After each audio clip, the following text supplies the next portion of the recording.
बिस्मिल्लाहिर्रहमानिर्रहीम। अस्सलाम वालेकुम। Chemistry class 9 chapter number 4 chemical bonding. आज मैं आपको इसका section C multiple choice question करवाऊंगी। इससे पहले मैं आपको सेक्शन बी और सेक्शन सी करवा चुकी हूँ। अगर आपने वो वीडियोस देखनी हो तो आप केमिस्ट्री क्लास 9 की प्लेलिस्ट के अंदर उन वीडियोस को देख सकते हैं। तो सेक्शन ए हम स्टार्ट करते हैं। MCQs नंबर 1 है, an example of ionic compound is. हमें ये 4 ऑप्शन दिए और हमें बताना है इनमें से कौन सा आयनिक कंपाउंड है। ऑप्शन ए है H2 हाइड्रोजन गैस का मॉलिक्यूल। ऑप्शन बी है CH4 methane gas. Option C है N2 यानी नाइट्रोजन गैस का मॉलिक्यूल। ऑप्शन डी है NaCl, ये जो कॉमनली यूज होता है सॉल्ट, उसका फॉर्मूला होता है sodium chloride. Option A, B और सी ये तीनों कोवेलेंट कंपाउंड हैं। इसमें सिर्फ ऑप्शन डी यानी सोडियम क्लोराइड जो है वो आयनिक कंपाउंड है, क्योंकि सोडियम और क्लोरीन के बीच में आयनिक बॉन्ड बनता है, इसलिए सोडियम क्लोराइड आयनिक कंपाउंड है। तो MCQs नंबर 1 का आंसर आएगा option D, sodium chloride. MCQs number 2 है, interaction between highly electron deficient hydrogen and highly electronegative atom is called. Highly electron deficient hydrogen और किसी हाईली इलेक्ट्रोनेगेटिव एटम के दरमियान जो बॉन्ड बनता है या जो इंटरेक्शन होता है उसे क्या कहते हैं। देखिए, हाइड्रोजन को क्यों कहते हैं इलेक्ट्रॉन डेफिशिएंट, क्योंकि हाइड्रोजन वो एलिमेंट है जिसके अंदर सबसे कम इलेक्ट्रॉन होते हैं। हाइड्रोजन के पास सिर्फ एक ही इलेक्ट्रॉन होता है, इसलिए इसे कहते हैं हाई इलेक्ट्रॉन डेफिशिएंस, क्योंकि इसके पास सबसे कम इलेक्ट्रॉन होते हैं। तो जब हाइड्रोजन जिसके पास कम इलेक्ट्रॉन है तो उसकी इलेक्ट्रोनेगेटिविटी भी कम होती है। तो जब हाइड्रोजन किसी ऐसे एलिमेंट के साथ कंबाइन होता है या बॉन्डिंग करता है जिसकी इलेक्ट्रोनेगेटिविटी ज़्यादा हो तो एक ख़ास बॉन्ड बनता है, वो ख़ास बॉन्ड होता है हाइड्रोजन बॉन्ड। तो अब इसके ऑप्शन देखते हैं। ऑप्शन ए है कोवेलेंट बॉन्ड, ऑप्शन बी है आयनिक बॉन्ड, ऑप्शन सी है हाइड्रोजन बॉन्ड और ऑप्शन डी है मेटेलिक बॉन्ड। तो मैंने आपको बता दिया कि हाइड्रोजन क्योंकि बहुत इलेक्ट्रॉन डेफिशिएंट है यानी उसकी इलेक्ट्रोनेगेटिविटी बहुत कम है, तो जब वो किसी हाई इलेक्ट्रोनेगेटिव एलिमेंट के साथ मिलता है तो हाइड्रोजन बॉन्ड बनता है। तो MCQs नंबर 2 का आंसर आएगा option C, hydrogen bond. MCQs number 3 है, 2 fluorine atoms share 1 electron each in their outer most shell to achieve electronic configuration of. जब 2 फ्लोरीन के एटम होते हैं वो आपस में 1 इलेक्ट्रॉन को शेयर करते हैं, क्योंकि देखिए फ्लोरीन का जो एटॉमिक नंबर है वो है 9, यानी अगर हम इसकी इलेक्ट्रॉनिक कॉन्फ़िगरेशन लिखें तो फर्स्ट शेल के अंदर आ जाएंगे 2 इलेक्ट्रॉन और इसके आउटर मोस्ट या लास्ट शेल के अंदर आ जाएंगे 7 इलेक्ट्रॉन।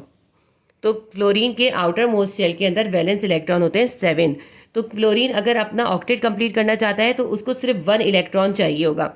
तो अगर फ्लोरीन 1 इलेक्ट्रॉन गेन कर लेता है या किसी के साथ शेयर कर लेता है तो उसका ऑक्टेट कंप्लीट हो जाता है। क्योंकि फ्लोरीन के एटम को सिर्फ 1 इलेक्ट्रॉन की ज़रूरत होती है, तो फ्लोरीन के 2 एटम आपस में अपने आउटर मोस्ट शेल के 1 इलेक्ट्रॉन को शेयर कर लेते हैं, उनके ऑक्टेट कंप्लीट हो जाते हैं। उनकी इलेक्ट्रॉनिक कॉन्फ़िगरेशन हो जाती है 2 और 8, क्योंकि यहाँ पे इन्होंने 1 इलेक्ट्रॉन और ले लिया। जब उसने 1 इलेक्ट्रॉन को शेयर कर लिया तो फ्लोरीन की इलेक्ट्रॉनिक कॉन्फ़िगरेशन हो गई 8 और 2 10, यानी कि फ्लोरीन के पास अब इलेक्ट्रॉन हो गए 10। अब एटॉमिक नंबर हो गया 10 और 10 होता है असल में एटॉमिक नंबर नियॉन का।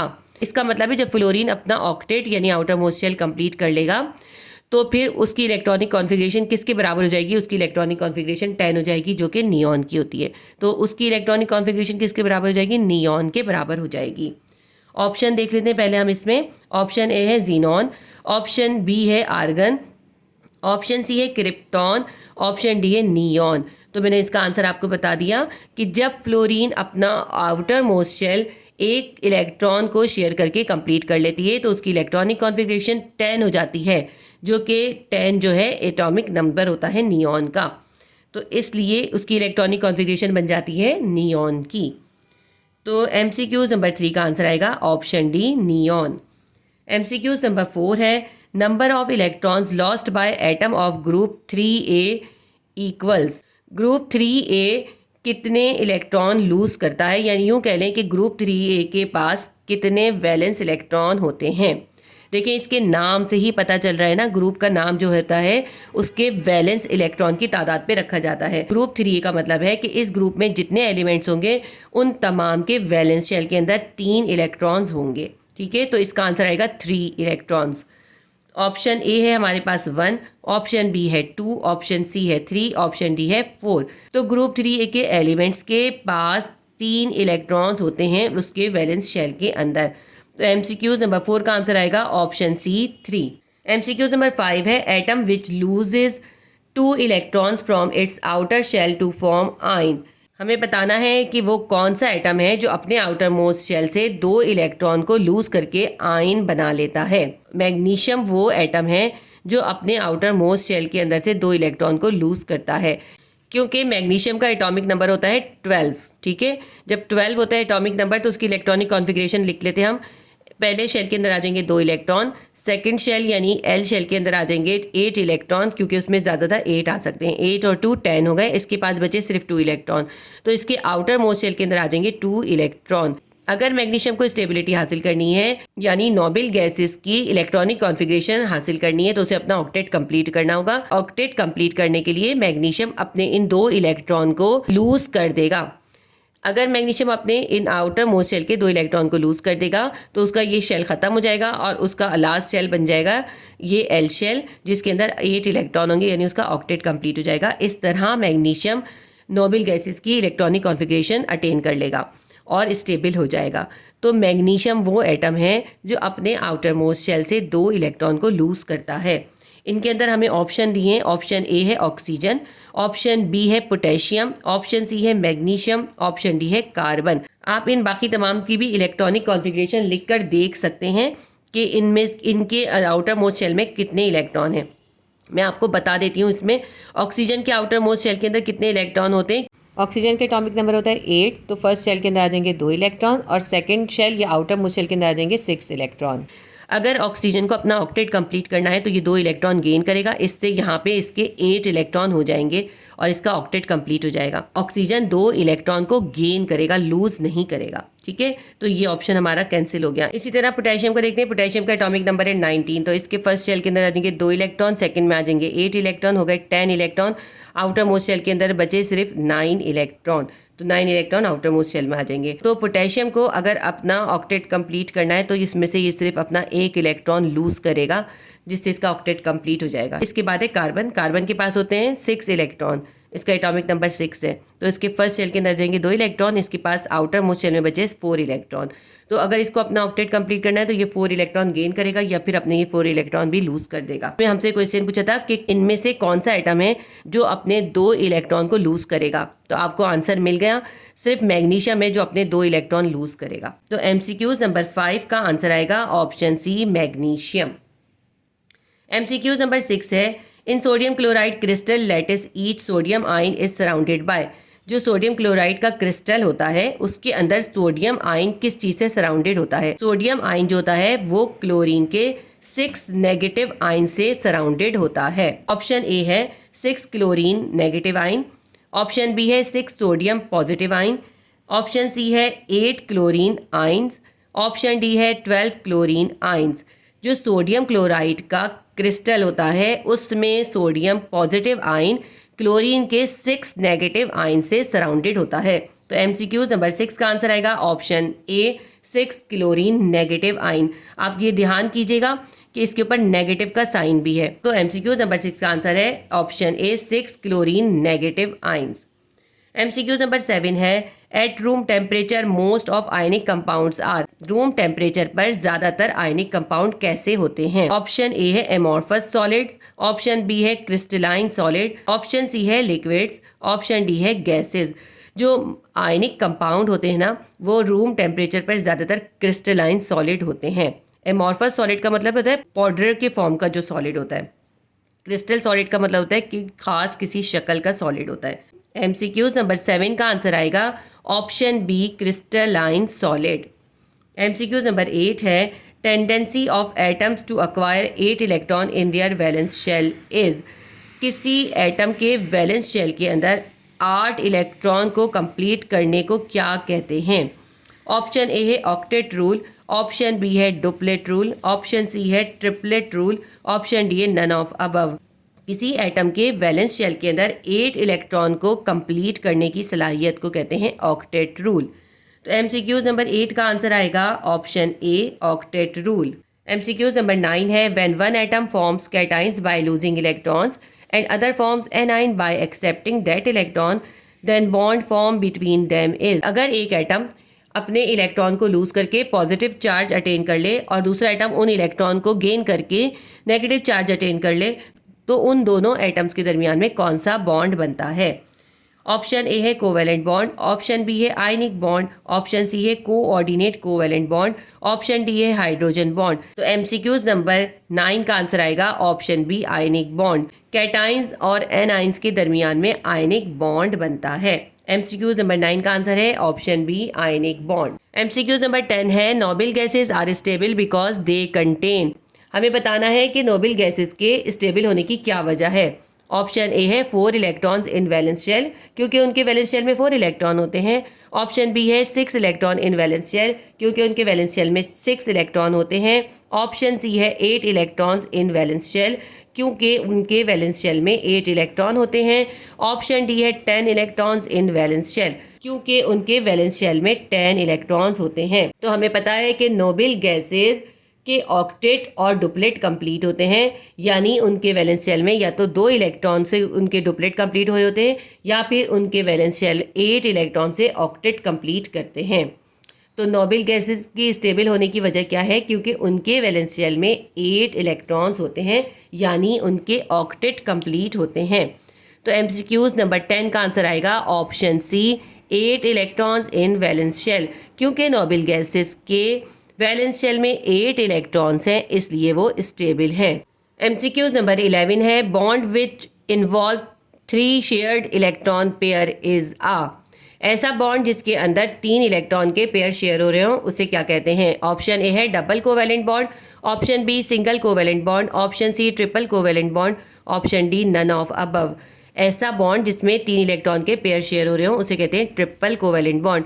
तो एमसीक्यूज नंबर 11 का आंसर आएगा option B triple covalent bond. MCQs number 12 है a non metal atom form anion by. एक नॉन मेटल एटम के ऊपर कैसे एनाइन बनता है। इसका मतलब है कैसे एक नॉन मेटल के एटम के ऊपर नेगेटिव चार्ज आता है। ऑप्शन ए है लूजेस बाय इलेक्ट्रॉन, इलेक्ट्रॉन को लूज करने से। ऑप्शन बी है गेन ऑफ इलेक्ट्रॉन, इलेक्ट्रॉन को गेन करने से। ऑप्शन सी है loses of proton, proton lose करने से। ऑप्शन डी है gain of proton, proton gain करने से। किसी भी एटम के ऊपर जो नेगेटिव चार्ज आता है ना, वो इलेक्ट्रॉन को गेन करने से आता है। तो एमसीक्यूज नंबर 12 का आंसर आएगा option B gain of electrons. अगर आपको ये मालूम हो कि एनाइन नेगेटिव होता है तो फिर आप आसानी से इसको गैस कर सकते हैं। ज़रूरी है कि आपको मालूम हो कि एनाइन जो है वो नेगेटिव चार्ज आइन होते हैं और कैटाइन जो है वो पॉजिटिव चार्ज आइन होते हैं। एमसीक्यूज नंबर 13 है when 2 identical atoms share electron pairs and exert same force on each other than. अगर 2 एक जैसे यानी एक जैसी इलेक्ट्रोनेगेटिविटी के एटम्स आपस में इलेक्ट्रॉन्स के पेयर को शेयर कर रहे हों और दोनों उस इलेक्ट्रॉन के पेयर के ऊपर सेम फोर्स एक्सर्ट कर रहे हों, तो उनमें कौन सा कोवैलेंट बॉन्ड बनेगा। ऑप्शन ए है non polar covalent bond, non polar covalent bond बनेगा। ऑप्शन बी है polar covalent bond, option C है double covalent bond, option D है कोऑर्डिनेट कोवैलेंट बॉन्ड। जब 2 आइडेंटिकल एटम आपस में इलेक्ट्रॉन के पेयर को शेयर करते हो, क्योंकि वो आइडेंटिकल होते हैं, उनकी इलेक्ट्रोनेगेटिविटी सेम होती है, इसलिए वो सेम फोर्स जो है उस इलेक्ट्रॉन पेयर पे एक्सर्ट करते हैं। इससे जो बॉन्ड बनता है वो बनता है नॉन पोलर कोवैलेंट बॉन्ड। तो एमसीक्यूज नंबर 13 का आंसर आएगा option A non polar covalent bond. MCQs number 14 है synthetic resins are used on places where. Synthetic resins किन जगहों पे इस्तेमाल किए जाते हैं। ऑप्शन ए है इलेक्ट्रिक रेजिस्टेंस इज रिक्वायर्ड, जहां इलेक्ट्रिक रेजिस्टेंस की ज़रूरत होती है। ऑप्शन बी है वाटर रेजिस्टेंस इज रिक्वायर्ड, जहां वाटर रेजिस्टेंस की ज़रूरत होती है। Option C addition is required, जहां हमें किसी चीज़ को किसी चीज़ के साथ स्टिक करना होता है। Option D friction is required, जहां हमें फ्रिक्शन की ज़रूरत होती है। तो सिंथेटिक रेजिन जो है वाटर रेजिस्टेंस के लिए यूज़ किए जाते हैं ऐसी जगहों पे जहाँ से वाटर लीक हो रहा हो, जैसे कि वाटर के पाइप्स होते हैं या टैंक्स वगैरह होते हैं, तो उनके अंदर इपॉक्सी रेजिन यूज़ किया जाता है वाटर लीकेज को रोकने के लिए। तो एमसीक्यूज नंबर 14 का आंसर आएगा option B water resistance is required. ठीक है, सिंथेटिक रेजिन वाटर रेजिस्टेंस के लिए यूज़ किए जाते हैं। एमसीक्यूज नंबर 15 है oxygen belong to group 6A, so number of electron in its valence shell are. Oxygen जो है ग्रुप 6A से ताल्लुक़ रखती है, तो इसके वैलेंस शेल में कितने इलेक्ट्रॉन होंगे। आपको ग्रुप के नाम से ही पता चल जाता है कि उसके वैलेंस शेल में कितने इलेक्ट्रॉन होंगे, क्योंकि ये ग्रुप 6 से ताल्लुक़ रखती है, तो इसके वैलेंस शेल के अंदर 6 इलेक्ट्रॉन होंगे। ऑप्शन ए है 4, ऑप्शन बी है 2, ऑप्शन सी है 6, ऑप्शन डी है 8। एमसीक्यूज नंबर 15 का आंसर आएगा ऑप्शन सी 6। MCQs नंबर 16 है, electron pairs which are not shared by atoms are called. Electron के वो पेयर जो कि शेयर नहीं होते वो क्या कहलाते हैं? क्योंकि जब एटम्स के दरमियान बॉन्डिंग हो रही होती है तो उसके कुछ इलेक्ट्रॉन तो शेयर होते हैं लेकिन कुछ इलेक्ट्रॉन के पेयर शेयर नहीं होते। तो जो इलेक्ट्रॉन पेयर शेयर नहीं होते उन्हें कहते हैं लोन पेयर्स। तो इसमें हमसे यही पूछा है कि जो इलेक्ट्रॉन के पेयर शेयर नहीं होते उन्हें क्या कहते हैं। ऑप्शन ए है इलेक्ट्रॉन्स पेयर, ऑप्शन बी है लोन पेयर्स, ऑप्शन सी है बॉन्ड पेयर्स, ऑप्शन डी है शेयर पेयर्स। तो वो इलेक्ट्रॉन के पेयर जो शेयर नहीं होते वो कहलाते हैं लोन पेयर्स। MCQs नंबर 16 का आंसर आएगा option B lone pairs. MCQs number 17 है, strength of intermolecular forces from ionic और covalent bond is. Intermolecular forces की जो स्ट्रेंथ है वो आयनिक या कोवेलेंट बॉन्ड की निस्बत कैसी होती है? वीक होती है या स्ट्रांग होती है? यानी इंटरमोलिकुलर फोर्स आयनिक और कोवेलेंट बॉन्ड की निस्बत स्ट्रांग होती है या वीक होती है, ये हमें बताना है। ऑप्शन ए है वीकर, ऑप्शन बी है स्ट्रॉन्गर, ऑप्शन सी है इक्वल, ऑप्शन डी है नन ऑफ अबव। तो जो इंटरमोलिकुलर फोर्सेस होती हैं वो आयनिक या कोवेलेंट बॉन्ड की निस्बत वीकर होती हैं, कमज़ोर होती हैं। तो MCQs नंबर 17 का आंसर आएगा ऑप्शन ए वीकर। MCQs नंबर 18 है, आयनिक क्रिस्टल्स हैव। आयनिक क्रिस्टल कैसे होते हैं या आयनिक क्रिस्टल के अंदर क्या होता है? ऑप्शन ए है हाई मेल्टिंग पॉइंट्स, आयनिक क्रिस्टल के हाई मेल्टिंग पॉइंट होते हैं। ऑप्शन बी है मॉडरेट मेल्टिंग पॉइंट या उनके मीडियम से मेल्टिंग पॉइंट होते हैं। ऑप्शन सी है लो मेल्टिंग पॉइंट या उनके लो मेल्टिंग पॉइंट होते हैं। ऑप्शन डी है नन ऑफ अबव, इनमें से कुछ भी नहीं। आयनिक क्रिस्टल के हाई मेल्टिंग पॉइंट होते हैं। MCQs नंबर 18 का आंसर आएगा ऑप्शन ए high melting points. MCQs number 19 है, bond form by mutual sharing of electron is. Electron की म्यूचुअल शेयरिंग से जो बॉन्ड बनता है उसे क्या कहते हैं? ऑप्शन ए है आयनिक बॉन्ड, ऑप्शन बी है coordinate covalent bond, option C है कोवैलेंट बॉन्ड, ऑप्शन डी है मेटालिक बॉन्ड। तो MCQs नंबर 19 का आंसर आएगा कि इलेक्ट्रॉन की शेयरिंग से जो बॉन्ड बनते हैं वो होते हैं कोवैलेंट बॉन्ड। MCQs नंबर 19 का आंसर हम लगाएंगे option A covalent bond. MCQs number 20 है, which of the following diagram shows atoms are bonded with same electronegativity. हमें इसके अंदर वो फिगर बतानी है जिसमें एटम्स के दरमियान सेम इलेक्ट्रोनेगेटिविटी शो हो। कोई भी दो एटम जब आपस में बॉन्डिंग कर रहे हैं तो उनके दरमियान जो इलेक्ट्रॉन का पेयर शेयर हो रहा है अगर वो उनके बिल्कुल सेंटर में होगा तो फिर उनके दरमियान सेम इलेक्ट्रोनेगेटिविटी होगी। तो इन्होंने हमें कहा है हमें सेम इलेक्ट्रोनेगेटिविटी वाली इसमें से डायग्राम बतानी है। तो हमें कैसी डायग्राम ढूंढनी है? हमें ऐसी ढूंढनी है जिसके अंदर इलेक्ट्रॉन का पेयर जो है बिल्कुल सेंटर में शेयर हो रहा हो। अगर ये इलेक्ट्रॉन का पेयर बी की तरफ जा रहा हो तो इसका मतलब है बी ज़्यादा इलेक्ट्रोनेगेटिव एटम है, और अगर ए की तरफ जा रहा हो तो ए ज़्यादा इलेक्ट्रोनेगेटिव एटम है। लेकिन क्योंकि इसमें हमें ऐसे एटम गिवन किए हैं जिनकी इलेक्ट्रोनेगेटिविटी सेम है, इसलिए इलेक्ट्रॉन का पेयर बिल्कुल सेंटर में रहेगा। तो इसके अंदर आप इसमें पिक्चर में देखें तो सिर्फ ऑप्शन ए है जिसके अंदर इलेक्ट्रॉन का पेयर जो है वो सेंटर में है। ठीक है, तो MCQs नंबर 20 का आंसर आएगा ऑप्शन ए। ऑप्शन ए के अंदर इलेक्ट्रॉन का पेयर जो है वो बिल्कुल सेंटर में है, यानी ए और बी दोनों एटम्स की इलेक्ट्रोनेगेटिविटी सेम है। ठीक है, देखिए बहुत आसान सी डायग्राम है। अगर आपको ये बात मालूम हो कि इलेक्ट्रोनेगेटिविटी सेम होती है तो इलेक्ट्रॉन का पेयर भी सेम डिस्टेंस पर होता है दोनों एटम्स के। तो ये हमारा MCQs नंबर 20 भी कंप्लीट हो गया। इसके साथ ही हमारे चैप्टर 4 सेक्शन ए के तमाम 20 MCQs कंप्लीट हो गए। उम्मीद करती हूँ ये वीडियो आपके लिए हेल्पफुल रही होगी। अगर मेरी वीडियोस आपके लिए हेल्पफुल रहती हैं तो प्लीज़ वीडियो को लाइक कर दिया कीजिए, शेयर कीजिए और सब्सक्राइब कर लीजिए ताकि आपको हर नई आने वाली वीडियो का नोटिफिकेशन टाइम पे मिल जाए। अल्लाह हाफिज़।